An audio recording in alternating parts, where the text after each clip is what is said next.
Okey, Assalamualaikum warahmatullahi wabarakatuh dan salam sejahtera. Saya Zul daripada Creative Tank Studio.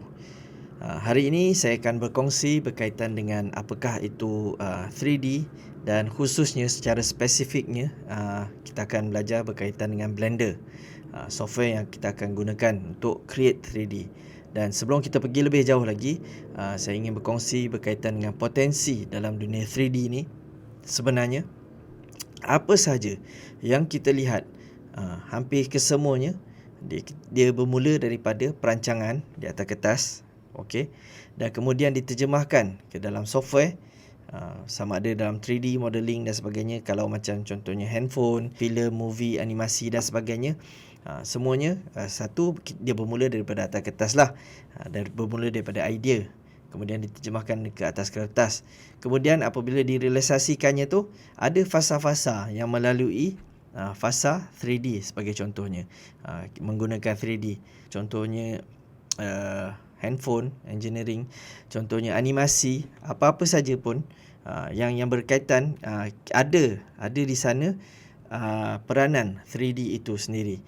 Dan elemen 3D ini kita akan start bermula daripada modeling, dan itulah yang cuba saya kongsikan sebagai asas dahulu. Sebelum kita pergi lebih jauh, kita belajar dulu berkaitan dengan 3D, dan kita akan menggunakan software yang percuma, yang mudah didapati, dan kita boleh download dan kita boleh terus gunakan.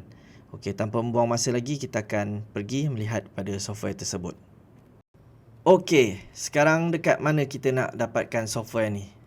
Dekat mana kita nak dapatkan? Kita senang saja, kita pergi dekat browser kita. Kita ada internet, kita sambung dengan internet, make sure komputer kita ada internet. Pergi dekat blender.org, blender.org, Blender.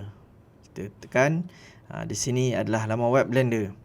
Dan nama Blender ni, di sinilah software yang kita boleh dapatkan untuk kita start buat 3D. Kita boleh terus buat apa-apa saja yang kita cuba nak buat, sama ada sci-fi, sama ada objek tu objek sejarah. Sebagai contoh, kita nak buat tempayan ke, nak buat tembikar ke, nak buat bangunan lama, bangunan Melaka dan sebagainya.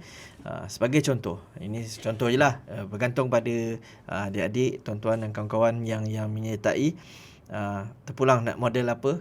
Tapi kita start dengan modeling. Kita menggunakan Blender. Kita pergi, ini langkah pertama, kita pergi pada laman web blender.org. Kita boleh lihat di sini ada macam-macam. Dia open source, tak perlu register, tak perlu bayar. Semua orang boleh guna, dan kita boleh terus download Blender di sini. Okey. Dan kita pergi pada page ni, ada macam-macam, dia ada pelbagai version, ada Windows, ada Mac OS, ada Linux dan sebagainya. Ini untuk Steam lah. Kalau Windows, dia terus update kat situ. Okey. Ada dua, satu sama ada kita download installer ataupun kita download yang portable, bergantung pada masing-masing. Okey, apa itu portable?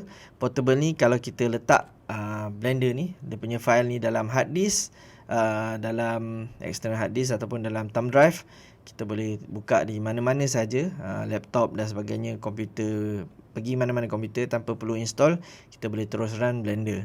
Itu maksud portable. Kalau install ni, kita install lah di dalam komputer yang kita sedia ada, kita install. Okey, lepas tu kita boleh just klik dan juga terus download lah. Terus download, dia akan download. Okey, dia akan download lah Blender. Okey,